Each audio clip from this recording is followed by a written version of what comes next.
Hello mga kabibi! Welcome to my channel. My name is Rhea, one half of the Lizadas. And I'm an accountant working in Makati. On this vlog, I share about my life, career, and finance journey. And medyo matagal na nung huli ako nag-video while driving. Pero today's a Friday. I'm actually on my way to work sa Makati. Pero dadaan muna tayo ng Pag-ibig branch para mag-try kumuha ng loyalty card. So I'm going to Ayala Malls Manila Bay branch kasi nakita ko sa Facebook na mabilis daw yung process doon dahil kaunti lang yung pumipila.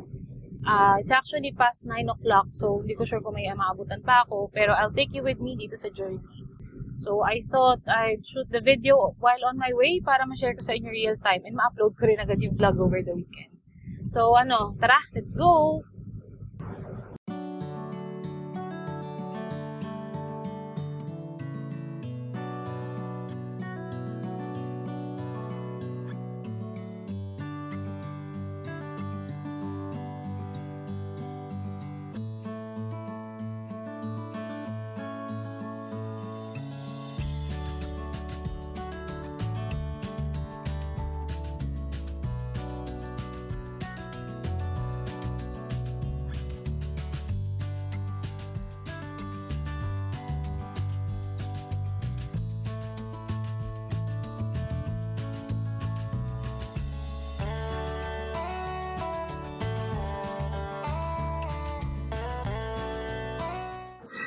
Hello mga kabibi, andito ako ngayon sa Pag-ibig sa Ayala Malls Manila Bay branch. Ayan.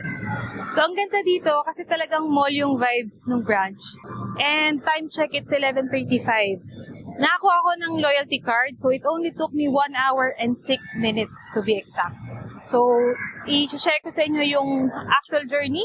So kung gaano katagal yung every step. But I think 1 hour, okay na din. Pero isa-isahin ko kung ano yung nangyari dun sa mga counter. So, 2 counter yung pinuntahan ko. Ni-ready ko na lahat ng requirements. Madali naging process. Then, i-share ko sa inyo with question and answer portion siguro para mas madaling i-explain. But, ayan. So, kakain lang siguro ako. Then, punta na ako sa office. Then, tsaka ako na ikwento sa inyo sa biyahe kung ano yung nag-experience ko today. So, again, this is Pag-ibig Ayala Malls Manila Bay branch. It was a good experience.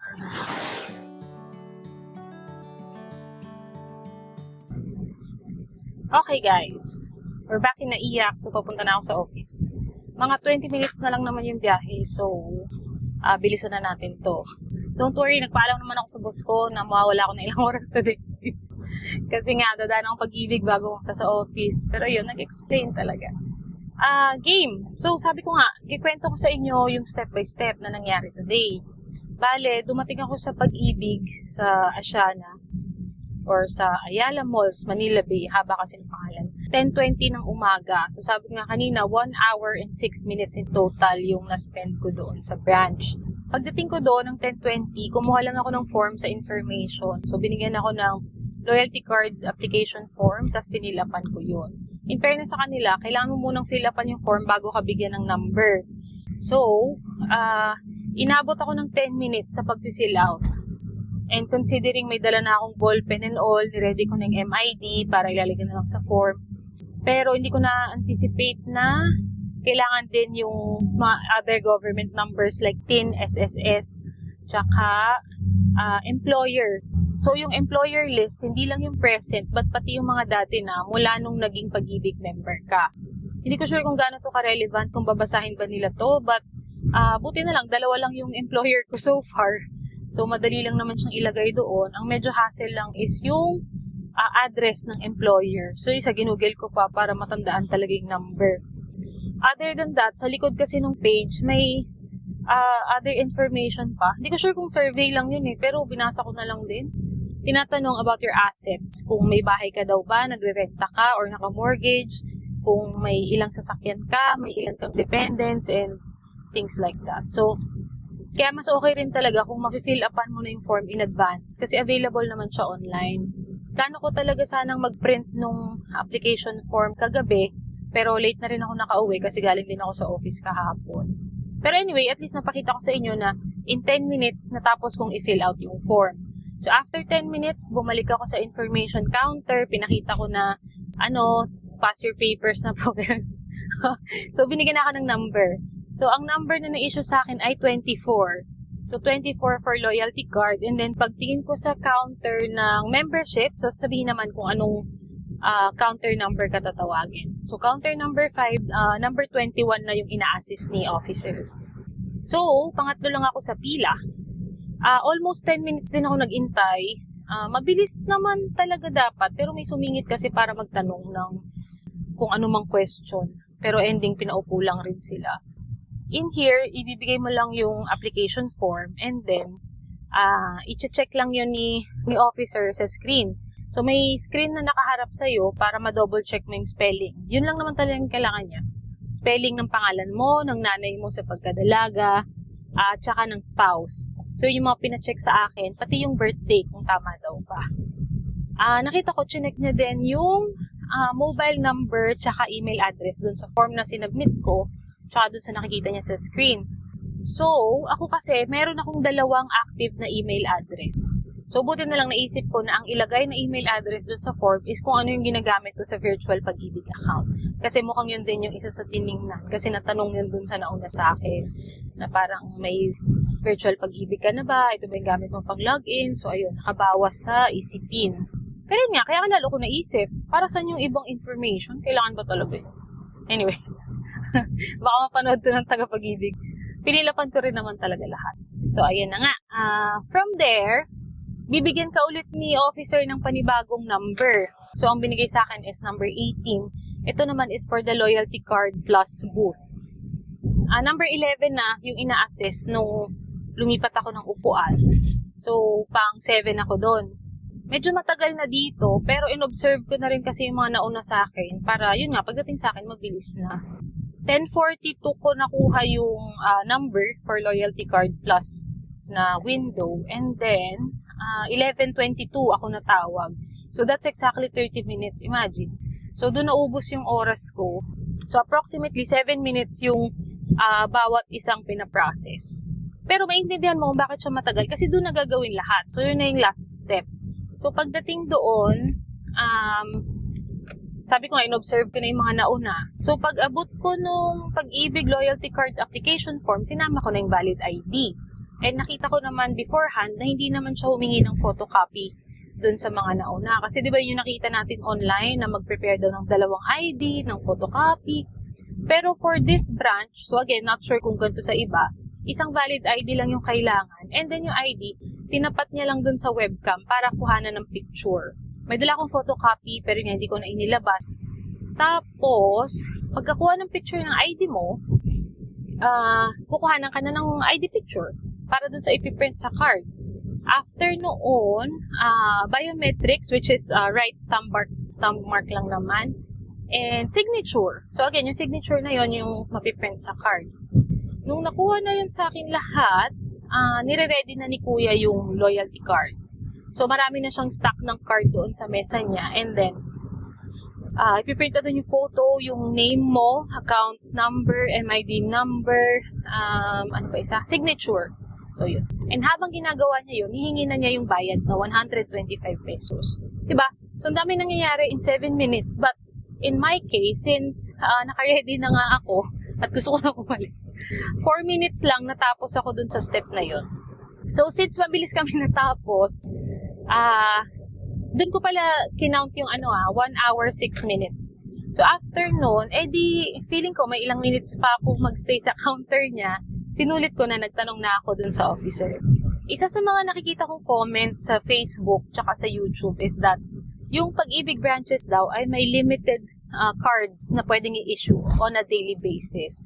Kaya sabi nila, pumunta ka na maaga kasi magka-cut off, ganyan-ganyan. So dito, sabi nung officer is up to 60 cards daw yung ini-issue nila daily. So, dahil number 24 yung number ko, I'm assuming pang 24 talaga ako sa pila for the day. Legit yung sinabi nung sino man na kaunti lang yung pumupunta sa Ayala Malls, Manila Bay. So, kung gusto nyo kumuha ng loyalty card, go na kayo doon. Kasi, past 10 o'clock na ako dumating doon eh. Hindi ko lang na-check kung ano oras talaga sila nag-open kung aligned sa mall hours. Pero yun nga, buti na rin, hindi ako masyadong maaga. Next question. Open ba sila pag Sabado? So sabi, kasi dun sa labas, di ba, we're also open on Saturdays. Sabi is, nasa Makati na ako agad, di pa ako tapos ng kwento. Open sila ng Sabado except yung loyalty card window. So, buti na lang rin talaga dumaan ako today. Pero all other services, registration, payments, inquiry, releasing of checks, open sila pag Saturdays. Isa rin sa tinanong ko kay Kuya sa loyalty card booth is, kung pwede bang pumili ng partner banks. Kasi yung na-issue sa akin na loyalty card ay connected sa Asia United Bank or AUB. Sabi niya, hindi daw. Kasi AUB lang ang meron sa branch nila. So, I take it as depende sa branch. So, kung marami silang kiosk, kasi parang yung napapanood ko sa ibang vlog is, pagka-fill out mo ng form, ikaw bahala, kanino ka lalapit? Kay UB? Kay AUB? And then, parang meron ding Robinsons Bank. Bago ba yun? I mean, bago ba yun sa Pag-ibig? Di ko sure. Pero nakita ko dun sa isang vlog. Pero, ayun, importante naman is meron na akong card. So, bahala na kung anumang branch yun. Then, hindi ko lang sure kung saan may malapit na AUB kasi alam ko doon ka lang pwedeng mag-change PIN, di ba? So, try kong maghanap para magawa ko din siya anytime soon. Tapos, i-share ko din sa inyo. Hala, so nasa may Greenbelt area na ako, malapit na ako sa office. Pero last part na lang, after ko doon, nakita ko wala ng tao sa membership counter. So, doon sa window na yun, bumalik ako kay Kuya. Sabi ko kay Sir, pwede ba magtanong?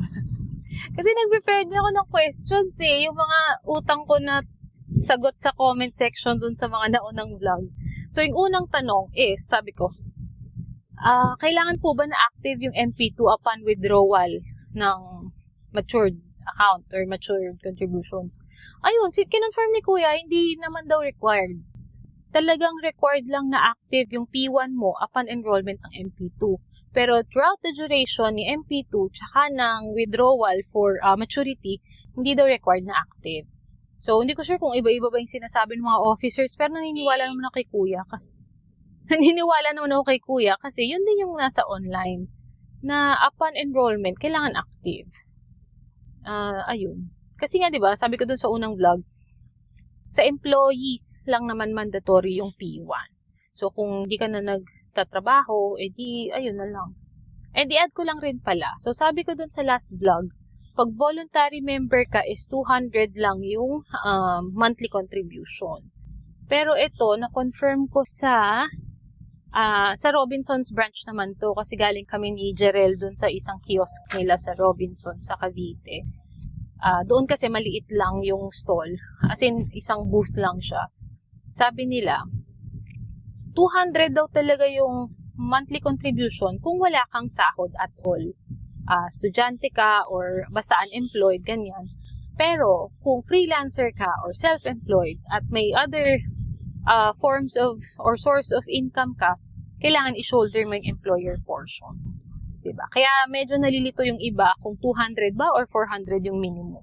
So, depende siya sa tao. Kung kumikita ka, kailangan 400. Kung wala ka talagang kinikita at all, that's 200 pesos lang per month. Okay. Yung isa ko pang tinanong kay officer is, kung magkano ba talaga yung maximum contribution sa MP2.